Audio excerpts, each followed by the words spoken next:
Hi, everyone. Welcome back to the English Story Podcast, where we bring you exciting stories from around the English-speaking world to help you improve your English. I'm Emily, and I'm thrilled about today's topic because it's something that can really elevate your English: conjunctive adverbs. These little words connect ideas and help your sentences flow more smoothly. At first, they might seem a bit tricky, but once you get the hang of them, they make your speech and writing much clearer.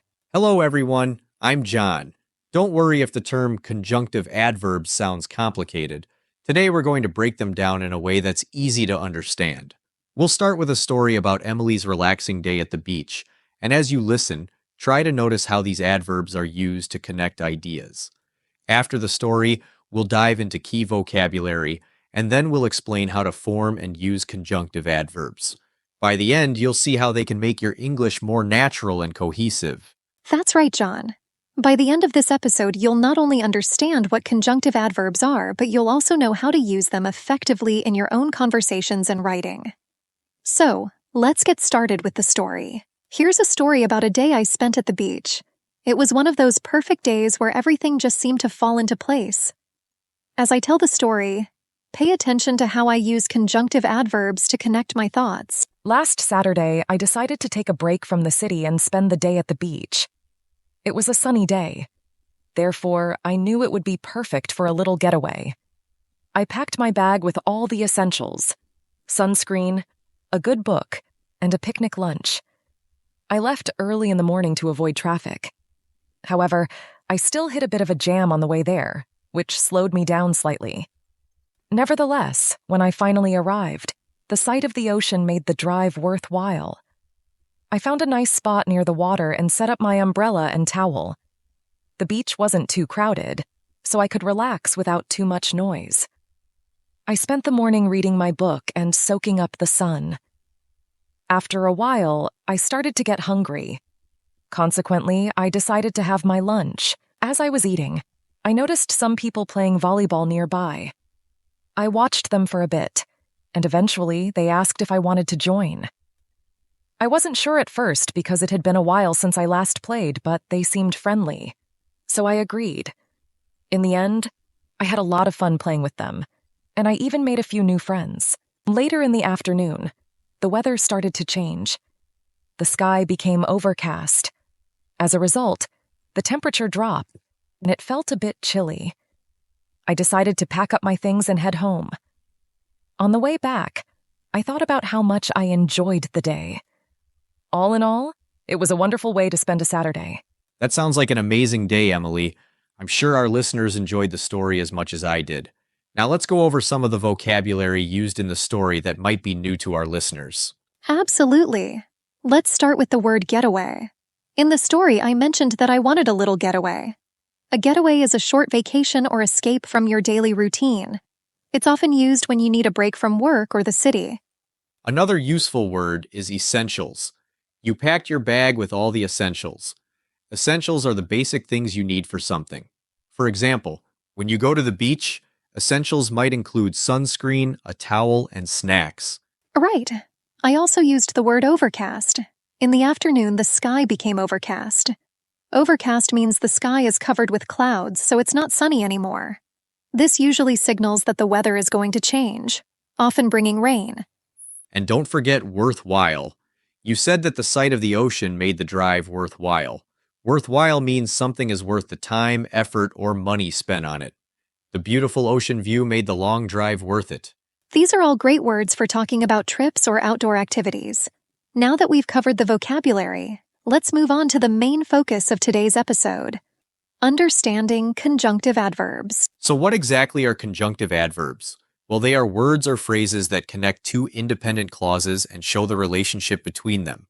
They help ideas flow more smoothly and make sentences easier to follow. Exactly. In my story, I used conjunctive adverbs like therefore, it, however, nevertheless, consequently, and as a result. These words help explain how different parts of the story are connected. Let's break it down. A conjunctive adverb is usually placed at the beginning of the second independent clause and is followed by a comma. For example, the sky became overcast, therefore we decided to leave the beach. In this example, therefore shows cause and effect. The sky became overcast, the cause, so we decided to leave the beach. The effect. This is one of the most common uses of conjunctive adverbs, explaining the reason for something. Another example from your story is I wanted to play volleyball. However, I wasn't sure because it had been a while since I last played. Here, however, shows contrast between your desire to play and your hesitation. Exactly. Another one I used was the beach wasn't too crowded, consequently I could relax without too much noise. In this sentence, consequently shows the result of the first clause. The beach being uncrowded allowed me to have a peaceful day. And remember, you often need a semicolon before the conjunctive adverb and a comma after it when it connects two independent clauses. This punctuation helps separate the two ideas while showing they are related. Let's look at a few more common conjunctive adverbs and how they're used. Moreover, used to add information. I finished my book. Moreover, I started a new one. Nevertheless, used to show contrast. It was cold outside. Nevertheless, we went for a walk. Therefore, used to show cause and effect. He didn't study. Therefore, he didn't pass the exam. Otherwise, used to show what would happen if the first part didn't happen. We need to leave now. Otherwise, we'll miss the train. As you can see, conjunctive adverbs are versatile and can be used to show various relationships between ideas. They really help make your writing or speaking clearer and more logical. Now let's talk about when to use conjunctive adverbs. There are several common situations where they are especially useful. Cause and effect. Use conjunctive adverbs to show that one action or event caused another. Example, the sky became dark. Therefore, we decided to leave the beach. Here, the decision to leave was caused by the sky becoming dark. Contrast. Conjunctive adverbs can also show contrast between two ideas or actions. Example, I wanted to play volleyball. However, I was too tired. This shows a contrast between the desire to play and the physical exhaustion. Addition. Use conjunctive adverbs to add information to the first clause. Example, I finished my work. Moreover, I helped my friend with her project. This adds more information about what you did after finishing your own work. A result. Conjunctive adverbs can show the result of an action. Example, it was raining. Consequently, we stayed indoors all day. This shows the result, staying indoors, of the action, the rain. Alternative or condition. When giving an alternative or explaining what could happen under certain conditions, use conjunctive adverbs. Example, we should leave now, otherwise we'll be late. This shows the alternative consequence if the first action isn't completed. Understanding these different uses will help you recognize when and how to apply conjunctive adverbs. The key is to think about the relationship between the two ideas or events you're describing and choose the adverb that best fits that relationship. Now let's practice with some sentences. I'll read 2 sentences and you can think about how to connect them using a conjunctive adverb. Here are a few examples. I was late to the meeting. I forgot to set my alarm. You can connect these with therefore. I forgot to set my alarm. Therefore, I was late to the meeting. It was snowing heavily. We decided to stay home instead of going out. You can connect these with consequently. It was snowing heavily. Consequently, we decided to stay home. The hike was long and difficult. We enjoyed the beautiful views along the way. You can connect these with however. The hike was long and difficult. However, we enjoyed the beautiful views along the way. You should complete the project today. You may not have time to finish it tomorrow. You can connect these with otherwise. You should complete the project today. Otherwise, you may not have time tomorrow.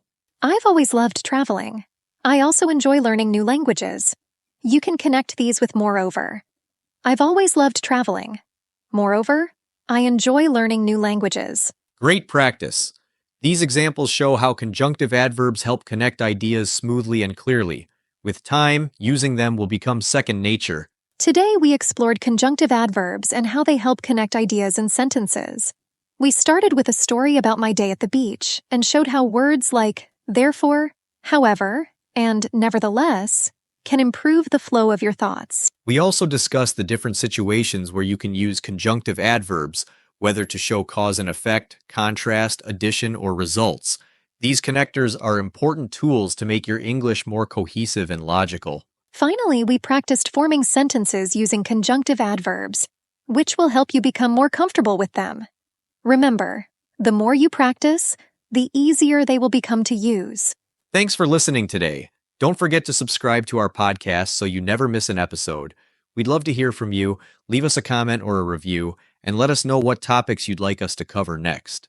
Keep practicing and enjoy the process of learning. The more you practice, the more confident you'll become. See you next time on the English Story Podcast. Bye for now. Happy learning.